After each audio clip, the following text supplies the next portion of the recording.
สดใสหลุดพ้นฟังธรรมะจากพระครูผู้เตือนผู้รู้ผู้เบิกบานดวงจิตผู้นั้นหลุดพ้นฟังธรรมะจากพระครูผู้เตือนผู้รู้ผู้เบิกบานดวงจิตผู้นั้นหลุดพ้นฟังธรรมะจากพระครูผู้เตือนผู้รู้ผู้เบิกบานดวงจิตผู้นั้นหลุดพ้นฟังธรรมะจากพระครูผู้เตือนผู้รู้ผู้เบิกบานดวงจิตผู้นั้นหลุดพ้น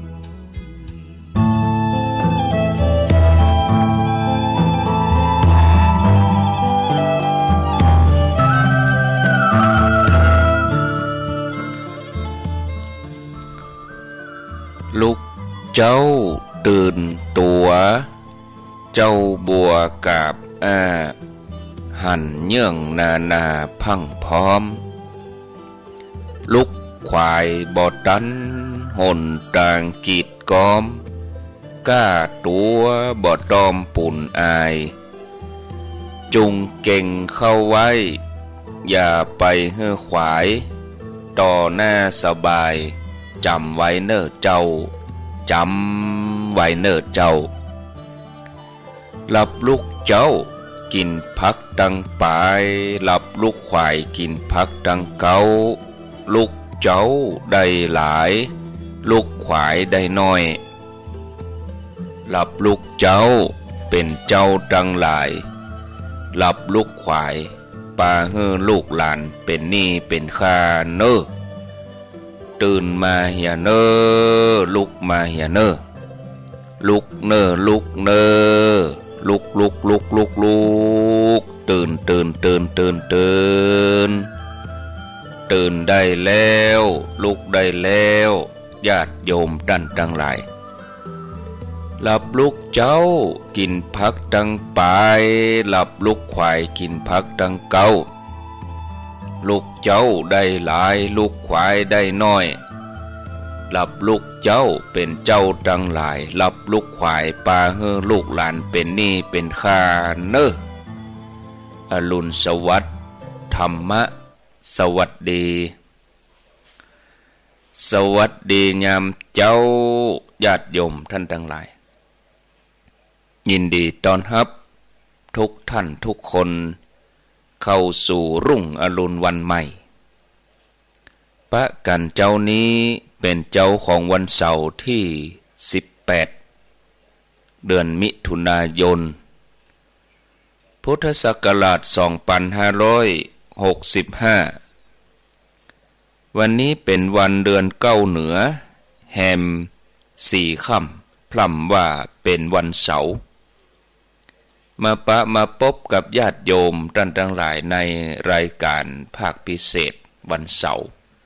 ตามปกติแล้ววันเสาร์ตี 5 ถึง 6 โมงเป็นรายการธรรมะภาคภาษาปากยอโดยรายการเสียงธรรมจากวัดจันทร์อำเภอกัลยาณิวัฒนาวันนี้อาตมาภาพก็ขอเวลาท่านอาจารย์นิคม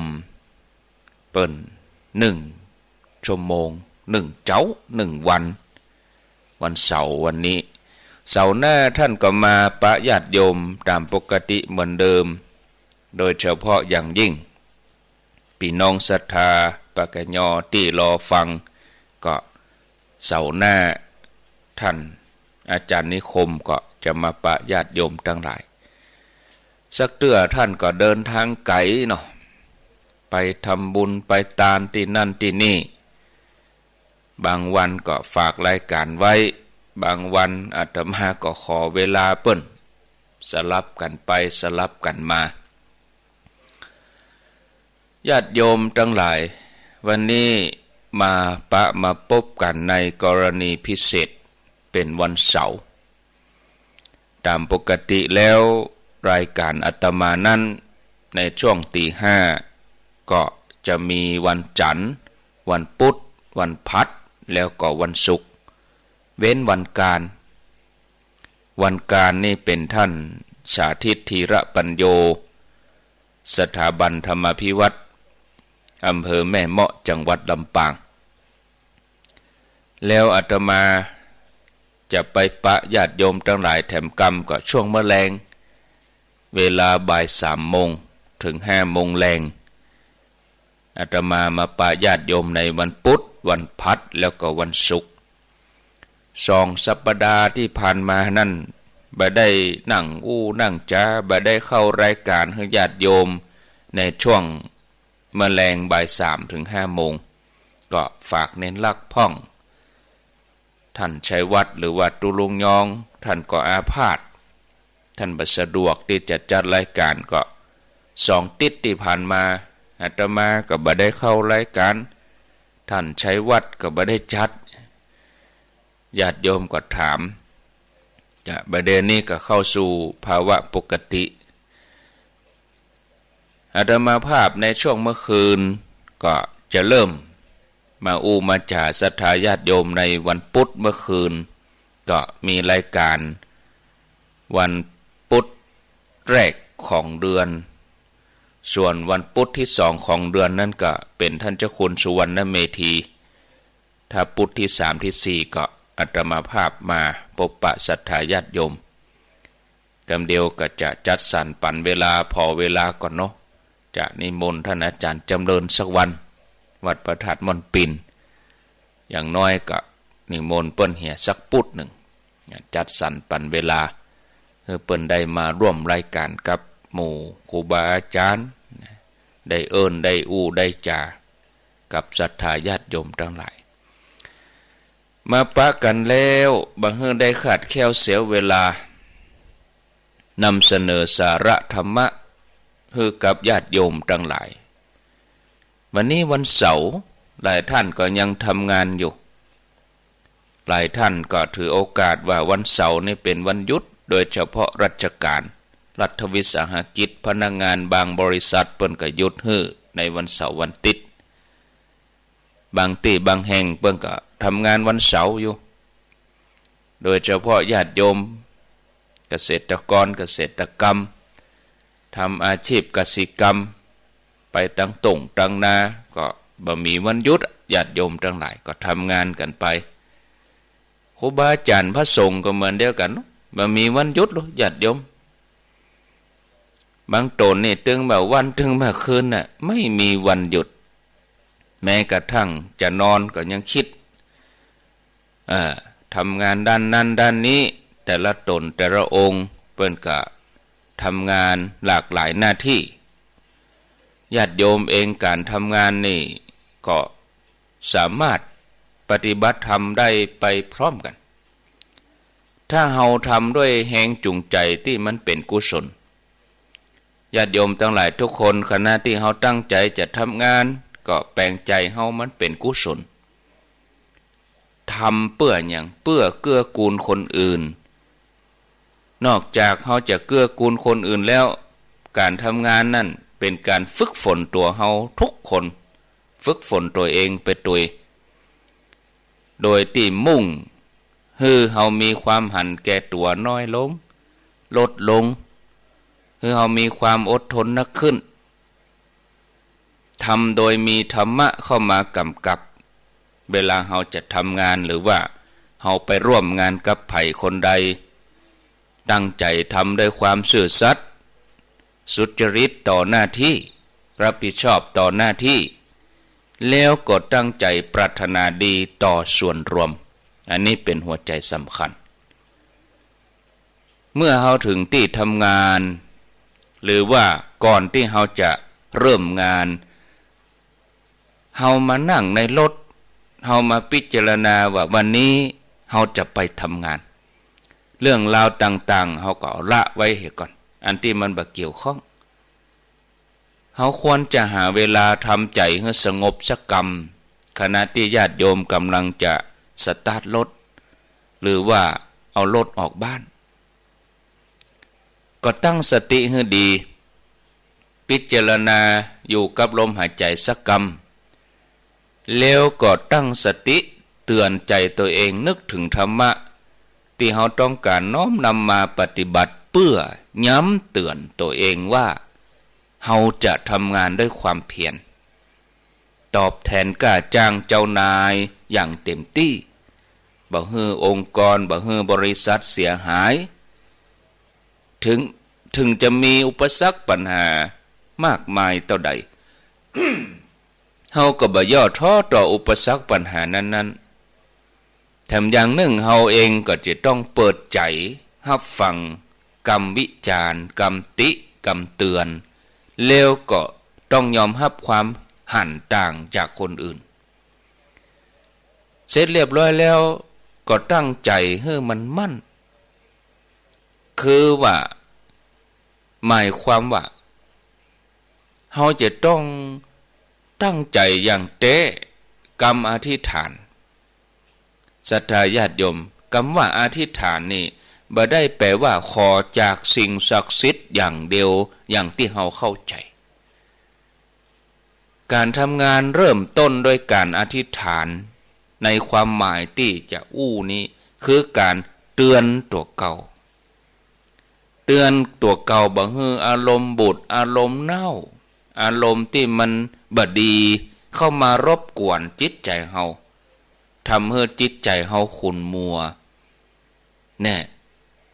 ตัวอกุศลมันเป็นตัวบั่นทอนจิตใจทำให้การทำงานของเฮามันบ่ได้ผลคนเฮาบางทีมันอยู่ที่จิตใจถ้าจิตใจดีเนี่ยโอ้มันบ่ฮู้จักเน็ดหน่อยนะญาติโยมทำงานบางคนนี่โอ้ในภาษาธรรมภาษาพระเปิ้นว่าปีติเกิดเวลาปีติเกิดนี่โอ้ทำงานจะค่ำจะมืดจะได้บางคนนี่ขึ้นหุ่งเต้าแจ้งเฮามาพออย่างเวลาเปิ้นจุลกฐินก็ดีเปิ้นปั้นพระเจ้าตันใจเปิ้นพุทธาภิเษกกิจกรรมอย่างต่างๆกวนเข้าติบกะอย่างที่มันต้องใจความเพียรบางครั้งบางทีนี่ทำด้วยความปลื้มด้วยความปิติจิตที่เป็นกุศลเนี่ยญาติโยมมันเป็นแห่งผลักดันทำให้กำลังกายมันเข้มแข็งญาติโยมการงานตัวนี้ยังเป็นโอกาสในการที่เฮาทั้งหลายเจริญสติโดยเฉพาะขณะที่เฮาทำงานนี่เฮาบ่ต้องไปคิดอันหยังนักญาติโยมทำงานบ้านตื่นเจ้ามาล้างจานถูบ้านซักผ้าทำอาหารประกอบอาหารขณะที่ทำงานใจก็อยู่กับงานแล้วเฮาก็พิจารณารับรู้ถึงการเคลื่อนไหวของมือของเท้าอวัยวะส่วนต่างๆของเฮาพิจารณาให้หันอย่างต่อเนื่องโดยที่เฮาบ่ต้องไปเพ่งจดจ่อจนแนบแน่นล่ำไปหรือบางอันจิตอาจจะเผลอฟุ้งซ่านปรุงแต่งออกไปนอกตัวให้เฮาระลึกนึกหูเมื่อใดมันเริ่มที่จะฟุ้งซ่านมันเริ่มจะปรุงแต่งเฮาก็ปาจิตดวงนั้นปิกมาอยู่กับงานบางคนนี่จิตไปที่อื่นลืมเนื้องานก็เลยเสียหายขับรถเลยไปพ่องเอกสารลืมพ่องลืมนั่นลืมนี่กึดใจจะทำมันนั่นลืมไปเนี่ยจิตมันฟุ้งไปตะใดบางทีก็อาจจะทำให้การงานนั้นเสียหายแต่ถ้าเฮามีสติระลึกหูว่าเฮาฟุ้งไปลูกจิตเฮาออกนอกตัวไปลูกเฮาเอาปิกเข้ามาเนี่ยเอาปิกเข้ามาถ้าเฮามีสติจิตจะฟุ้งต่อใดมันก็บ่ทำความรำคาญงุดงิดใจของเฮาแต่ถึงงุดงิดก็ฮู้ว่างุดงิดแต่บ่ได้ปรุงแต่งนักขึ้นไปกว่านั้นญาติโยมทั้งหลายถึงแม้เป็นงานที่จะต้องใช้ความคิดความอ่านเนาะใจสมองใจกำกึดก็เฮาก็ควรที่จะเอาสติมาใจกับงานอยู่ดีญาติโยมเนาะ ยกตัวอย่างอย่างเฮากึดเรื่องอันยังกึดจะทำอันยังก็ให้สติกำกับใจอยู่กับเรื่องนั้นถ้าว่าเผลอไปกึดเรื่องอื่นก็ให้สติปาใจเฮาปิกมาอยู่กับเรื่องเก่าจนกว่ามันจะแล้วเป็นอย่างเนี่ยญาติโยมทั้งหลายสติก็จะช่วยให้เฮาพิจารณาอันใดวางได้ก็วางอันใดทำได้ก็ทำอันนี้มันทำง่ายขึ้นมันบ่ยากที่สำคัญก็คือบอกว่าเฮาจะแยะหยังเนาะเฮาจะทำหยังก็เฮาก็บ่ควรปล่อยใจไปพะว่าพะวงกับเรื่องตั้งหน้ากังวลกับเรื่องตั้งหน้าว่าเมื่อใดจะแล้วจะเป็นอย่างใดก็ว่ามันไปสะดุดไปติดกับอดีตนี่ไปกังวลไปวิตกที่มันเข้ามาท่านผู้ฟังญาติโยมทั้งหลายเฮาควรมีสติรู้อาการอย่างที่ว่ามาแล้วก็ปาใจปิกมาอยู่กับงานที่เฮากำลังทำอยู่ปัจจุบันนี้ใจที่มันภาวะพะวงกับอดีตก็ว่าอนาคตจะทำงานด้วยความเครียดนะส่วนใจที่อยู่กับปัจจุบันโดยมีสติเป็นตัวกำกับจะทำงานด้วยความผ่อนคลายโปร่งโล่งเบาสบายเพราะจิตนี่มันแบบมีเรื่องนักใจอันยังที่จะต้องมาแบกหรอกเนาะญาติโยมเนาะการทำงานเนี่ยยังสามารถเป็นการปฏิบัติธรรมได้ถ้าเฮารู้จักใจงานเป็นเครื่องขัดเกลาลดอัตราตัวเก่ายกตัวอย่างทำงานโดยกึดถึงประโยชน์ของคนอื่นนักกลัวประโยชน์ตัวเก่าแล้วก็ฝึกใจบ่ให้หวั่นไหวต่อกรรมสรรเสริญหรือว่ากรรมนินทากรรมตำหนิอันใดความสำเร็จหรือล้มเหลวเมื่อใดที่เฮาถูกวิจารณ์เมื่อใดที่เฮาถูกเขาว่าก็ถือว่าเป็นของดีกะของดีรู้นี่ที่จะมาสยบต่ออัตตาเฮาลุเบื่อเฮาได้เหลิงเกินไปหรือคิดทำอย่างหนึ่งตัวนี้คือตัวทดสอบสติของเฮาว่าเฮาตันก่อนสติของเฮาจะคมปอก่อนนี่มันจะตันกันนี่ถ้าเฮาเผลอไปถ้ามันแวบไปผสมลงกับเรื่องราวที่มันเข้ามาแสดงว่าเฮาสอบตกโลนี่แต่ก็ยังสามารถแก้ตัวได้แถมใหม่นะในคราวต่อไปถ้ามันมีอะไรอย่างเข้ามาในใจเฮาสิ่งที่บ่ดีนะถ้าสิ่งที่มันดีเฮาก็เอามาพิจารณาแถมว่ามันจะทำให้เฮามีอัตตาขึ้นก็แต่เฮาไปหลงเริงเกินไปก็สอบตกแถมมาแก้ตัวแถมใหม่อุเบกขาจ้างก็นะจ้างมันเป็นหยังอีน่ะญาติโยมทั้งหลายทีนี้เมื่อเฮาทำงานอย่างมีสติแล้วก็นำสิ่งที่อาตมามาจ่ามากล่าวมาแนะนำนี้เฮาลองเอาไปปฏิบัติพอแต่ละเจ้าตื่นเจ้าขึ้นมาเฮาก็หาเวลาแผ่เมตตาทำงานแผ่เมตตาทั้งคนที่ฮักเฮาทั้งคนที่เกลียดจังเฮาเพื่อนร่วมโลกทั้งหลายอย่างน้อยเฮาก็ถือว่าเป็นเพื่อนเกิดแก่เจ็บตายเหมือนกันเนาะเมตตาคืออันยังแล้วก็มีวิธีเนี่ยจะใดเจริญเมตตาหลังจากสวดมนต์แล้วก็ว่าก่อนสวดมนต์มีอานิสงส์อย่างใด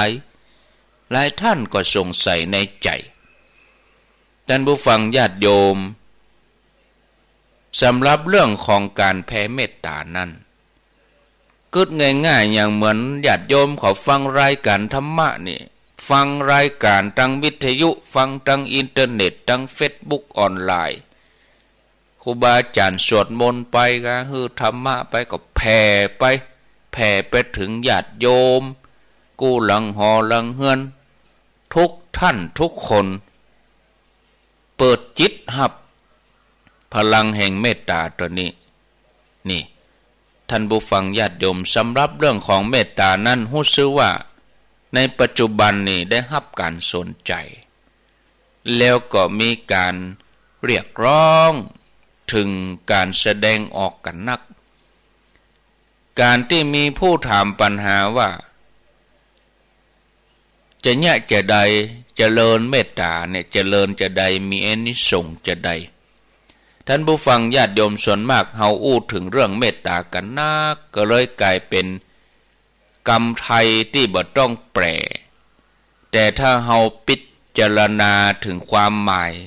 อันเป็นต้นเดิมเป็นภาษาบาลีเก่าแก่เดิมๆแต่ก็บ่แน่นักว่าจะเข้าใจตามที่เปิ้นได้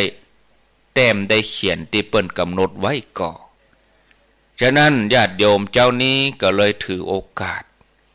ที่จะมามาจ้าให้กับศรัทธาทั้งหลายได้ฟังนะเพื่อเป็นการแสดงความเคารพต่อพุทธมติอย่างหนึ่งการแผ่เมตตาเนี่ย2การแผ่เมตตาก็เพื่อให้เกิดความรู้ความเข้าใจมุ่งไปเมตตานี่ญาติโยมทั้งหลายเป็นอโทสะเจตสิกถ้าตามอภิธรรมนี่เปิ้นฮ้องว่าการเมตตานี่คืออโทสะเจตสิกแสดงลักษณะเอาไว้ว่าเมตตานั้นมีการประทุษร้ายบ่ได้พิโรธโกรธเคืองแต่ปิกมากลายเป็นความฮักความหวังดีความปรารถนาดีที่จะหันคนอื่นสัตว์อื่นมีความสุขกายสบายใจอันนี้มันเป็นลักษณะอย่างนี้เป็นการแสดงว่าลักษณะของจิตที่ประกอบด้วยเมตตานั่นคือจิตที่มันบ่มีความคิดให้ต่อกันนะบ่มีความประสงค์ให้ต่อกันแต่ว่ามีใจฮักปรารถนาดีที่จะให้สัตว์ทั้งหลายมีความสุขอันนี้คือความหมายของการเมตตานอกจากนั้นเมตตาจิต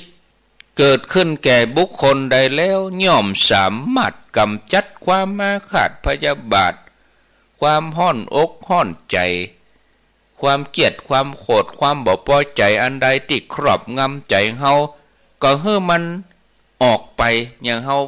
เพียวเฮาล้างเฮาช่วยอันหยังต่างๆที่มันสกปรกเฮาล้างออกมันสะอาดลงเนาะญาติโยมขออภัย นะคือว่าเมตตานี่มันเป็นการกำจัดความอาฆาตมันความอาฆาตความโกรธนี่มันฮ้อนผลก็ว่าอานิสงส์ที่มันจะเกิดขึ้นจากเมตตานั้นคือว่ามันเย็นเนี่ยฮ้อนกับเย็นนี่เฮาฮ้อนเฮาก็ลบเข้าห่มไผไม่ใจชอบหรอกฮ้อนนี่เนาะญาติโยมเนาะอากาศฮ้อนๆเฮาก็เซาะเข้าหาห่มเซาะพัดลมกินน้ำอย่าความเมตตานี่มันเป็นเย็นมันทำให้ใจเฮาผ่องใสห่มเย็นตัวห่มเย็นนี่จะปรากฏเกิดขึ้นในใจของเฮานี่ศรัทธาญาติโยมแล้วเฮาจะมีวิธีจะใดมีวิธีเจริญเมตตานี่จะใดเนาะเมตตาที่ว่ามาเนี่ยญาติโยมมีการทำอารมณ์ไว้ในใจโดยอุบายอันแยบคายอันเป็นเหตุให้เกิดการแสดงว่าเมตตาจะเกิดขึ้นได้นั้นเนี่ยเขาจะต้องอาศัยการทำในใจปุ่นมันเกิดขึ้นจากตัวตั้งในปุ่นบางทีอาการตั้งนอกนี่มันไผก็แสดงได้พอยังนักแสดงลิเกก็อย่างก็ละครก็อย่างออกทั้งทีด้วยกายนี่แสดงอย่างใดก็ได้เนาะบางทียิ้มฮื้อตั้งในอย่างใดหูก็มีแต่ตัวเมตตานี่ออกจากตั้งในเป็นแห่งผลักดันตั้งใน นึกคิดพิจารณาวิธีที่ถูกต้องมันจะเกิดขึ้นมาเพราะก่อนที่เราจะเจริญเมตตาได้นี่นะญาติโยมก็ต้องทำให้เมตตานั้นเกิดขึ้นเสียก่อนถ้าเมตตาย่ำเกิดขึ้นเตื้อเฮาก็บ่ฮู้ว่ามันจะเจริญได้อย่างใดเหมือนแสงสว่างเนี่ยเฮาจะให้มันเกิดขึ้นได้จะได้เฮาก็ต้องจุดแสงสว่างขึ้นมาก่อนที่เฮาจะเอาไปส่องที่อื่นเนี่ยแสงสว่างมันต้องเกิดจากที่เฮาก่อนกะนี่เมื่อเฮาเมตตาจุดเมตตามันเกิดแล้วมันก็ส่องออกทางอื่นได้เนี่ยอย่างใดถึงจะฮ้องว่าเป็นการทำใจเมตตาโดยอุบายแยบคายอย่างนี้ญาติโยมทั้งหลายคนที่จะเจริญเมตตานั้นเปิ้นก็ปฏิบัติตัวเก่าให้เป็นอุปมาคือว่า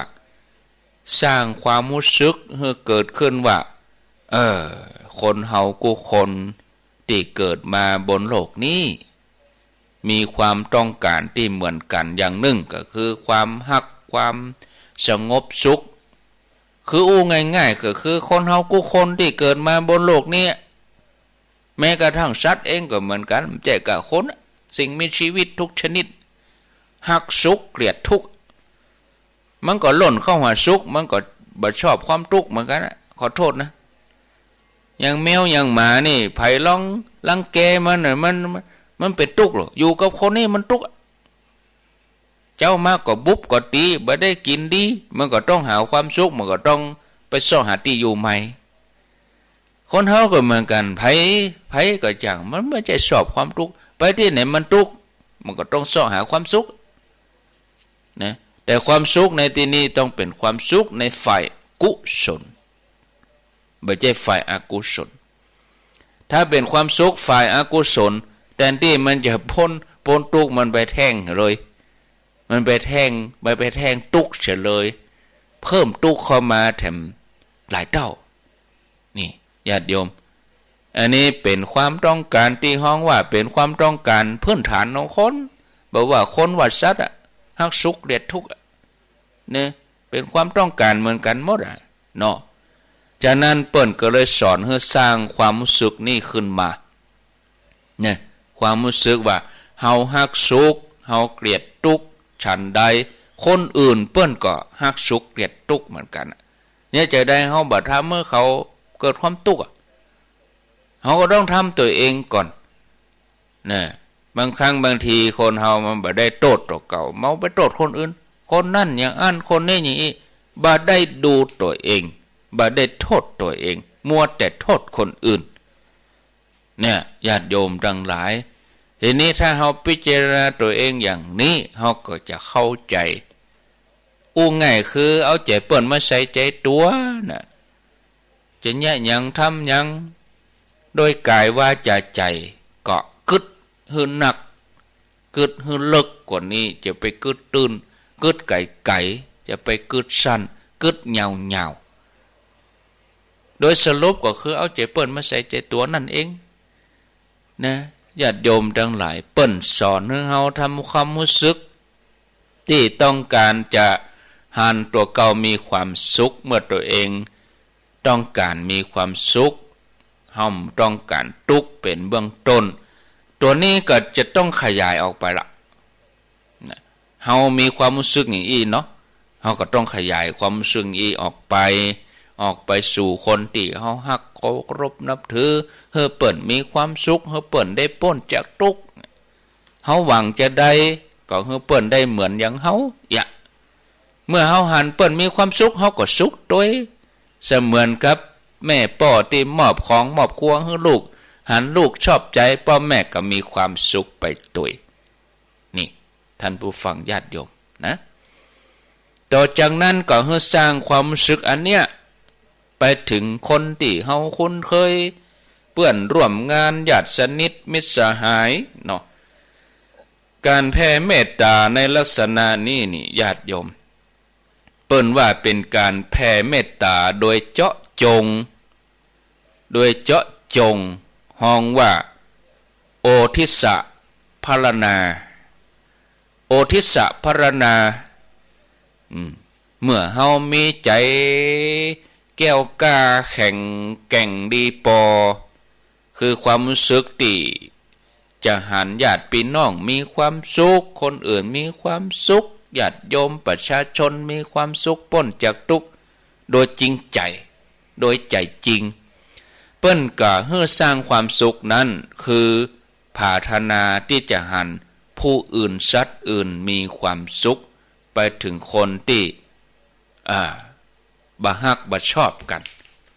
ให้เขามีความสุขโดยที่เราสามารถทำความรู้สึกที่จะหันคนที่เป็นศัตรูของเรามีความสุข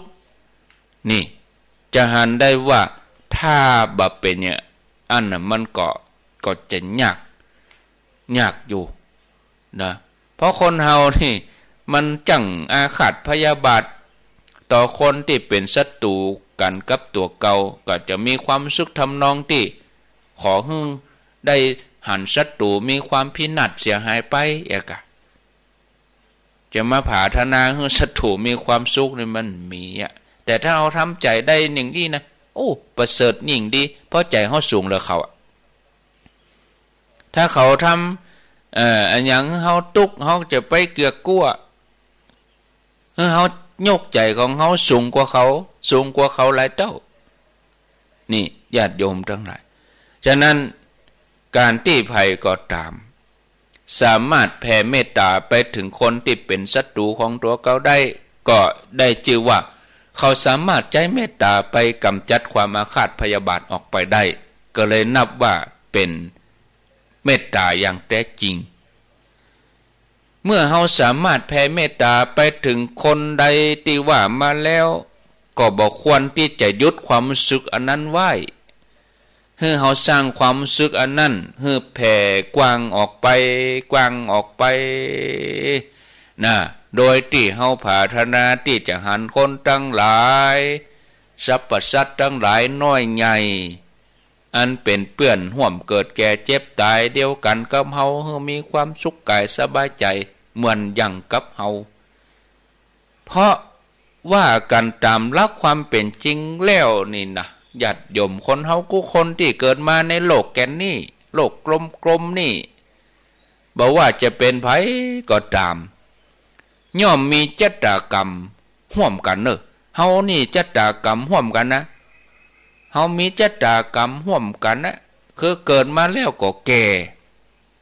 ไผมันแก่พ้องที่สุดมาก็มันก็ต้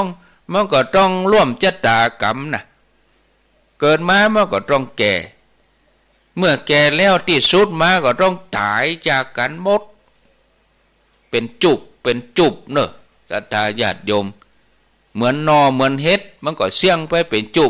บอันใหม่ขึ้นมาแทนเต็มใบไม้ต้นไม้ทั้งหลายเสี่ยงกันเป็นจุบคนเฮาก็มาเสี่ยงกันเป็นจุบมีจัตตาห่วมกันอย่างอี้เกิดมาแล้วก็แก่แม่แล้วที่สุดก็ต้องตายจากกันไปเมื่อมันเป็นอย่างอี้แล้วเนี่ยเป็นจะใดเขาจะต้องมาเกลียดมาโคดมาขาดปทุสลายกันจะไปกึดจะอันเปื้ออันหยังมันได้อย่างขึ้นมาเมื่อเขาเกิดมาเขาก็มาตัวบ่ได้ตายไปเขาก็ไปตัวบ่ได้เจ้าอย่างไปตัวได้มีเพียงกรรมเท่าอันมีเพียงแต่ความดีเท่าอันก็ยังบ่แห่งทำดีนักๆให้เขาได้จำยังมาทำกรรมดีไว้นักๆเพื่อจะส่งตัวเองขึ้นไปสู่ภพภูมิที่ดีขึ้นในขณะที่มีชีวิตอยู่นี่เป็นจะได้ถึงไปทำบดีมัวแต่อกุศลนั่นมันจะไปส่งขึ้นสูงได้จะได้เนาะปทุสลายกันก็ดีความเกลียดความโกรธชิงชัง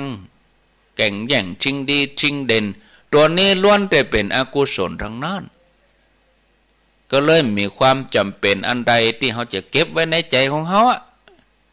มันบ่ดีขว้างเก็บไว้อย่างในบ้านเฮามาเจ้ามาเฮาเพี้ยวเฮากวดเฮาเอาของบ่ดีขว้างหมดดูเฮาเก็บของดีไว้ดูก็ว่าจะเอาขยะไว้ในบ้านแล้วเอาดอกไม้เอาของดีของหอมออกไว้ข้างนอกมันถูกเนาะญาติโยมทั้งหลาย เราควรจะอาศัยตัวเมตตาเนี่ยเป็นตัวเพี้ยวตัวล่างตัวช่วยตัวกำจัดโดยสร้างความรู้สึกที่หันคนอื่นสัตว์อื่นมีความสุขกายสบายใจหันเปิ่นมีความสุขกายสบายใจเฮาก็สุขไปตัวเนาะญาติโยมทั้งหลายวันนี้เอาไว้เจ้าอีก่อนอูไปก็ม่วนไปอูไปก็ม่วนไปมันก็มีเข้ามาในดวงจิตนี่ทำให้เฮาได้อู้ไปอยู่ตลอดม่วนไปตลอดวันหน้าโอกาสหน้าก็วันฮือก็คือวันจันทร์ก็ก้อยมาต่อแถมกรรมขอบคุณทุกท่านที่ติดตามเข้ามาทางระบบ Facebook ญาติโยมที่ติดตามมาทางวิทยุก็ดีระบบออนไลน์ก็ดีเนาะขอบคุณบ้านทุ่งเรดิโอ 89.50 สันปะตองธรรมะเพื่อชุมชนรายการธรรมะชุมชนห้วยตองซัก 98.75 เวียงป่าเป้าเรดิโอ 90.0 คณะสงฆ์อำเภอฝาง 100.25 มนเสียงธรรมบุพารามแม่แจ่ม 106.25 วิทยุชุมชนคนเมืองลี้ 103.75 เสียงธรรมจากวัดจันทร์เสียงธรรมจากวัดจันทร์ 103.50 วัดไฟหินตวย 104.50 สีคำเรดิโอ 92.50 เสียงใสเรดิโอต้าวังผาจังหวัดน่าน 100.75 เวียงสาหน้านี่ 92.50 สีคำเรดิโอนะก็ขออนุโมทนาโอ้ก็ไปโทรอย่างเตี้ยขอบคุณสถานีอยู่เจริญพรเอาอู้เลยอาชการเจ้าพระโหไปโทรเตี้ยเดี๋ยวขอบคุณวิทยุก่อนอู้จบก่อนเลยโทรหาตุ้ลุงปุ่นกะยายพรเฮาอู้อยู่แหจะไปหมอเตี้ยกะจบเตี้ยถ้าบอกเบอร์มาได้ก็โทรกะเอาบะหมี่ระเบียบไปยายพรเนี่ยหม้อล่ำถ้าจะทนแรงคิดถึงธรรมะบ่ไหวก็ฮะมะยายพรนะอย่ามาเข้าใจยายพรง่อมกะกดมาติ๊กเย็นไว้โยมเย็นไว้เดี๋ยวขอบคุณวิทยุให้ครบก่อนกะบอกเบอร์โทรก็ก้อยโทรแกเดี๋ยวจะปิดวิทยุหายแล้วเนอะแล้วยายพรแบบฟังกรรมนะวิทยุจะดับไปแหม2 เดือนนะ คนเท่าดีใจเหมือนกับแผ่นดินแห้งๆแรงๆหญ้าแห้งๆแล้วก็ฝนเทลงมาเนาะชุ่มช่ำนี่กะได้แสงธรรมนี่กะง่อมหาโทอีกว่าโอ้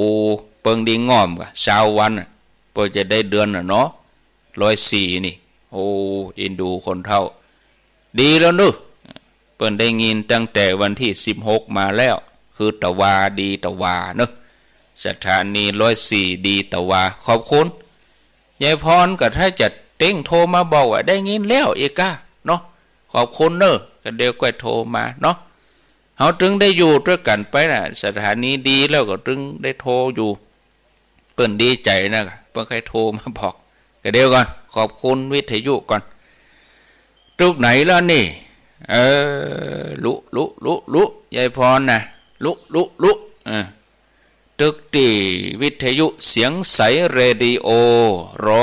100.75 วิทยุชุมชนคนเหนือเขื่อนอำเภอฮอดเนอะต้อนรับญาติโยมในโซนเหนือเขื่อนอำเภอฮอดดอยเต่าฮอดพี่น้องดอยเต่าพี่น้องฮอดไปถึงแม่เสลียงปุ่นเนาะ 90.75 น่านฟ้าเรดิโอ 100.25 คณะสงฆ์อำเภอฝางวิทยาลัยสงฆ์นครลำปาง 106.50 แดนดินทีละนา 103.50 แล้วก็ที่อำเภอศพปราบจังหวัดลำปางล้านนาเรดิโอ 95.75 อันนี้ช่วงเจ้านี่มี15 สถานีเมื่อคืนนี้นักหน่อยประมาณ24มาเพิ่มแห่งสถานีก็เป็น25เนาะที่เมืองแป้อาจารย์จำเริญถามแต่ว่าไม่ได้ตอบเปิ้นก็ได้จะตอบเนอะอาจารย์จำเริญถามว่าสถานีเมืองแป้มีที่ไหนพ่องก็ พระคุณเจ้าอยู่เมืองแป้เปิ้นฟังอยู่ว่าจะไปอันเมืองเป้าวันที่20ก็บ่ได้ไปหลวงพ่อเจ้านำเภอเป้าคือท่านพระครูอย่างก็เปิ่นทำงานกู้ภัยทำงานกู้ภัยเมืองเป้าลืมชื่อไปขอโทษเนาะเปิ่นว่ามาอาจารย์บรรยงมาแอวเมืองเป้าเนาะวันที่20วันที่20เนาะก็ติดธุระในบ้านเนี่ยก็มีงานเขาดำเมื่อตอนก็เปิ่นประชุมกันคณะสงฆ์กับส่วนราชการงานในเขตตนก็ละบ่ได้จะได้ก็บ่ดีโอกาสหน้าก็ค่อยไปแอวเมืองเป้าเนาะวันนี้เนอะญาติโยมขอเจริญพรเจิญอยู่ใกล้อยู่หิมพี่น้องตังสันปะตองแม่วางหางดงก็อยู่ในหัวในเวียงอยู่ที่ไหนจังใดก็ว่างเว้นวันนี้ขอเจริญพรมาร่วมงานยกยอดชัดเจดีย์หริพุนชัยจำลองที่วัดจำลองตำบลบ้านกาดอำเภอแม่วางจังหวัดเชียงใหม่มาจังใดไปจังใดท่านก็ต่างพวกเนอเราต้องออกคันคลองพวกนะสายเลี่ยงเมืองสันปะตองหางดงถ้าลูกในเวียงมาก็มาเข้าที่ไฟแดงถ้าเข้าสายในก็เข้าถนนสายตั้งมาหัวลิ้นตุ้งสตูกมาตั้งบ้านกาดก็ถ้าหน้าธนาคารกสิกรถ้ามาสายในนะเลี้ยวขวาเข้ามาแต่ถ้ามาตั้งแม่แตงแม่ริมถ้ามาตั้งในเวียงก็มาตั้งคันคลองปุ่นเลย700 ปีสนามสมโพธิ700 ปีก็มาตั้งเพ่แม่เหี้ยมาตั้งหนองควายประเด็นนี้ตั้งที่แยกเสมิงหนองควายนี่ดีแล้วเนอะเปิ้นหื้อใจละแต่ว่าอุโมงค์นี่ยังหื้อหลอดเตื้อเขาก็เลยมาผ่านน้ำบ่อหลวงเนาะสันปะตองผ่านวัดน้ำบ่อหลวงผ่านไปเรื่อยๆก็จะแยกนั้นเลยแหมแยกก็นั้นเขาจะเป็นลงอุโมงค์นะถ้ามุดอุโมงค์ก็โพดเอาบ่ได้รอมาคือเขาเบี่ยงซ้ายมาแล้วเขาก็เลี้ยวขวาขึ้นไปตังแม่วีนบ้านกาดนะเปิ้นก็จะมีธงมีอย่างเป็นนิมิตหมายต่างเข้าวัดจำลองวันนี้พิธีเริ่มบ่าย2 โมงคือ14 นาฬิกาก็ขอเชิญชวนเนอะวันนี้ที่วัดจำลองก็เชิญชวนญาติโยมทั้งหลายเมื่อไงนี่แถมหมอเกือบลืมไปเมื่อไงนี่ก็9 โมงที่วัดหลังถ้ำตำบลสองแควอำเภอดอยหล่อจังหวัดเชียงใหม่เปิ้นมีพิธีวางศิลาฤกษ์สร้างอุโบสถที่วัดหลังถ้ำเนอะวัดหลังถ้ำบ้านแม่ครูแสงสุริยมนแม่ครูแสงจังซอวันนี้ก็เปิ้นจะมีการวางศิลาฤกษ์สร้างอุโบสถที่วัดหลังถ้ำตำบลสองแควอำเภอดอยหล่อจังหวัดเชียงใหม่วันนี้ก็เชิญชวนญาติโยมท่านผู้ฟังทุกคนทุกท่านอยู่ใกล้อยู่หิมพี่น้องศรัทธามีญาติพี่น้องทั้งนั้นก็ไปร่วมกันแล้วก็วันที่1 กรกฎาคมนี่เพื่อก็อย่าให้เปิดอย่าได้เปิดหน้าเข้าหากันแล้ว เปิดหน้ากากตามสมัครใจก็เอาเปิ้นเฮาสมัครใจใส่ไว้ก่อนนะเนาะญาติโยมปลอดภัยไว้ก่อนดีอาตมาถึงว่าใส่ดีกันฝุ่นกันอย่างมันดีใส่ไปเถอะเขาเคยใส่แล้วถ่ายรูปก็ทอดเหี้ยกะถ้าเขาถ่ายรูปเขาก็ทอดเหี้ยโดยสมัครใจรู้ ถ้าเขาจะถ่ายรูปก็ทอดเหี้ยวันที่1 กรกฎาคมนี้เปิ้นผ่อนคลายกิจกรรมอะไรอย่างแล้วก็เปิ้นจะเปิดให้เป็นพื้นที่สีเขียวทั้งประเทศพื้นที่สีเขียวทั้งประเทศนะในวันที่1 กรกฎาคมนี่โชคดีก่อนเข้าพรรษาเขาก็จะได้มีกิจกรรมอะไรอย่างต่างๆเนาะก็รอฟังเอาเนอะท่านผู้ฟังญาติโยมอาตมาคร่าวๆกับปีนี้เขาบ่ได้รอเตียนเขาก็อาจจะเอาเตียนเป็นเล่มไปตานเลย กระเดียวหลังวันที่21นี่ก็จะปิกมาแจ้งเพราะว่าจะต้องประชุมครูบาอาจารย์อุจากันก่อนเนาะ21 22นี่นะก็ก่อยมาแจ้งให้ญาติโยมนะจะได้ไปกินไปทานกันแล้ววันก่อนนั่นเอาเทปเปิดโอ้ตั้งแต่ปี61 62บางพ่องบ่ได้ฟังตั้งแต่ต้นมาฟังตั้งกลางมาฟังตั้งปลายโทรหากันอดเปิ้นจะไปที่ไหนกันก็เปิ้นจัดรถไปที่ไหนเฮาอย่ามาตกข่าวเฮาอย่ามาฮู้กับเปิ้นนี่เปิ้นไปที่ไหนตั้งเมื่อไปตานเตียนเมืองฝางแม่อายชัยประการแล้วดอกปีที่เฮานัดกันใส่เสื้อเหลืองนะคะเสื้อสีพระราชทานน่ะหนึ่งในงานพระราชสมภพโอ้ลดไปอยู่187กันน่ะปีนั่นปี62เนาะปี62ไปที่เมืองฝางแม่อายชัยประการอำเภอละ3 วัดเป็น9 วัดไปตั้งเมื่อตี 3ดอกรถด้วยกันไปลุ่มม่วนภาพนั้นก็จะกลับมานี่เนาะแต่เมื่อใดเฮาก็ต้องรอเวลาเอาแล้วเนาะใครจะโทรก็โทรกันนี่แหม10 นาทีเอาชูนกันไปเลยแก่งโหไปเลยถึงที่ไหนตั้งใดก็เวยไผเวยมันเข้ามาเลย0998366 322มีเข้ามาเจริญปอนโทรเข้ามาอุจาสนทนากันได้แจ้งผลการนับฟังจะโทรก็โทรกันนี่เปิดสายให้แล้วอยู่ที่ไหนตั้งใดฟังสถานีอันยังฟังแล้วเป็นอย่างใดธรรมะวันนี้ออกความคิดความหันเนาะเจริญพรเจริญพรติดแล้วเจ้าแม่เมืองฝางเมืองฝางอยู่พวานโมทนาเอาคนน้อยเนี่ยแม่เวลาน้อยแม่ออกตัวจ้าอาตมาเฮือสิทธิ์คนน้อยนะเจริญพรจ้าโลไว้สาเจ้าจากที่ไหนจากบ้านแม่น้อยบ้านจะโถกตำบลหลงฝายอำเภอเมืองลำปางโมทนาสายต่อไป0998366322เวลาโทรมากรุณาปิดวิทยุได้รับเสียงรับสายว่าเจริญพรก็ตอบทันทีจากแม่นั้นแม่นี้ป้อนั้นป้อนนี้บ้านนั้นบ้านนี้ตำบลอำเภอฟังสถานีนั้นสถานีนี้นะแจ้งผลการนับฟังเข้ามาก็ว่าจะแสดงความคิดความหัน0998366322เวลาวิทยุดังญาติโยมก็ดับเวลาวิทยุดับญาติโยมก็เดือดเนี่ยเวลาเปิ้นโทรบ่โทรนี่เวลาวิทยุดับเนี่ยโทรหาละเมื่อใดจะได้ยินมาดับไปยังท่านแต่เวลาวิทยุดัง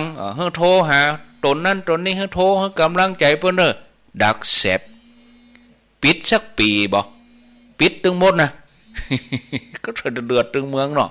เดือดตึงเมืองเจริญพรจากเจ้าท่านพระครูจากตังใดไม่ทำการเมื่อเราสันปิงเราสันปิงฟังคลื่นไหนห้วยตรงตักเจ้าโมทนาอีกะโทรมาบอกอีกะเจริญพรเจริญพรปิดวิทยุเหียลุสายใหม่เจริญพรโทรจากไหน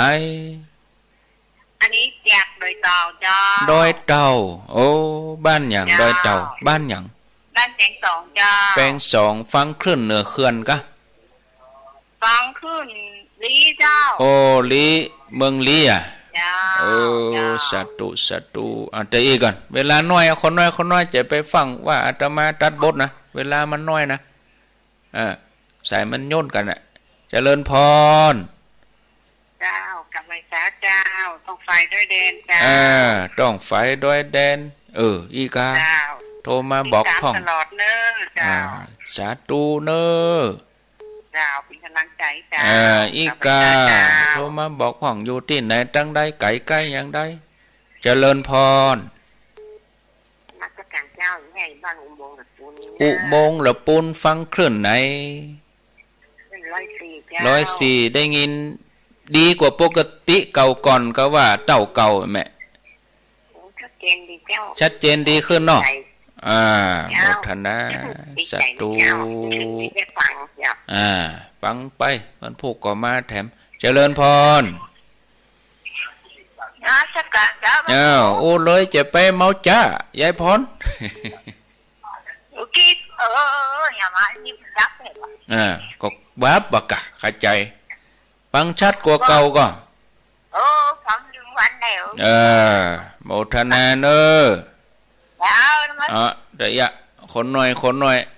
ไปหูอู้เมินกับเด็กคนอื่นจะว่าไปฮื้อซิดคนนั้นเมินเฮายังไงอู้น้อย เสมอกันหมดเสมอกันหมดเจริญพร อาจารย์ค่ะอาจารย์เจ้า โตจากไหน แม่ใครต่ออีกคือไงแหละ หืม แม่เคยต่ออันนี้กันเนี่ยอาจารย์ ไม่อู้ไม่รับลูกกันอย่าง เจ้าอาจารย์แม่สวย เฮ้อ แม่เคยทำแม่ แม่ใครสบาย มือขวา และแม่จะเนี่ยหยัง มือขวาล่ะ แม่จะเนี่ยหยัง ต่อเนี่ยเจ้า แม่จะเนี่ยหยังก็ แม่ใครต่ออีกกันเนี่ย แม่ใครต่ออินเทอร์เน็ต นั่นคือสองหาขึ้นผู้ชายเนี่ยเจ้า ฮะ ขึ้นผู้ชายเนี่ยเจ้าต่อเรื่องจะนี่คือการเนี่ยใจหา โอ้หลังไม้เนอะถ้าโอ้ยาวนะโอ้รายละเอียดนะแต่ว่าเดี๋ยวนี้แม่เนี่ยหยังก็ แม่ค่ะเอาต่อเงินเป็นเนี่ย ต่ออินเทอร์เน็ตที่ไหน เจ้ารับเงินขึ้นประชาสีขาวเนี่ย ต่ออินเทอร์เน็ตขึ้นสีขาว เจ้า แม่ไปหาอาจารย์เจริญเท่าเนอะวัดม่อนปิ่นเท่าเนอะฮุดจักก่อเดี๋ยวเพิ่นถึงบอกเพิ่นถึงจัดรายการโมทนาเนอะแม่เนอะเพิ่นใครต่ออินเทอร์เน็ตไปหาอาจารย์เจริญอยู่เมืองฝั่งก็ห้อมเมืองฝั่งพุ่นเนอะอยู่เมืองฝั่งก็ห้อมเมืองฝั่งอยู่เมืองลี่ก็ห้อมเมืองลี่อยู่ในเวียงก็ห้อมในเวียงนะเนี่ย104เมื่อใดก็ดับไม่ได้ก็ดับง่อมก็ห้อมเพื่อนกะอินดูเปิ้นเปิ้นซ่อมแล้วเฮามาช่วยกันมันไปดังจะได้เจริญพร ครับนมัสการเจ้าแม่อยู่ศรีโพธิ์ารามนะเจ้า ศรีโพธารามจารปีเจ้าฟังชัดดีเนาะ เจ้าอนุโมทนาเนอะ เจ้า สาธุเจริญพรแอม2 นาทีก็ได้จะลาก็เผื่อเวลาให้รายการต่อไปเปิ้นมารอท่านี่แฮม2 สายสุดท้ายเจริญพร ไปสาเจ้าท่านพระครูจากลำปางแม่น้อยอุตุดีฟังอยู่เนอะแม่น้อยอุตุดีเจ้าฟังแม่ตี 3แล้วเจ้าฟังท่านตัวลุงดอยก็ตัวลุงยอง โมทนาสาธุอยู่ดีมีสุขลาสถาไปก่อนโชคดีมีใจรายการต่อไปเปิ้นมารอท่า104.5 ฟังหลวงพ่อพระครูวิสิตศรีลาภรณ์ในเครือข่ายขึ้นสีข่าวก็จะเป็นท่านสมชาติชาตปัญโยอุทยานธรรมพระสุนทรมุนีวันนี้พระเดชพระคุณหลวงพ่อพระราชธรรมลังการหลวงพ่อจะมาที่วัดจำลองด้วยเนาะหลวงพ่อจะมาร่วมพิธียกยอดฉัตรจากวัดบุญยวาสวิหารหลวงพ่อจะมายกยอดฉัตรตัวในวันนี้ก็ลาสถาไปก่อนฟังรายการต่อไปเด้อก้อยโทรหาแต่ละรายการแต่ละตนเอาเนาะอาตมาฟังกู้รายการบางทีเตื้อก็ฟังเทปเก่านะฟังเทปที่เปิ้นจัดไปแล้วถ้าอยู่ในรถก็ฟังรายการไผตนได้ฟังกู้ตนเลยอาตมาฟังกู้ท่านญาติโยมไผโทรไผยังเฮาฟังเฮาได้รับทราบความเคลื่อนไหวทุกรายการทุกตนอาตมาจะฟัง ถ้าวันใดฟังสดก็ได้ถ้าวันใดไม่ได้อยู่ฟังสดก็เอาเทปเก่าที่วัดไผ่หินเปิ้นบันทึกไว้เป็น YouTube เป็นอย่างเปิ้นฟังแล้วจะมาฟังดีเฮาฟังอย่างอื่นเนาะฟังครูบาอาจารย์ม่วนดีเวลาเฮาไปที่ไหนไกลๆเฮาฟังไปตัวเหมือนเฮาอยู่ด้วยกันครูบาอาจารย์เหมือนเฮาฟังกันมันม่วนเอาลาไปก่อนอายุวันโนสุขังพลัง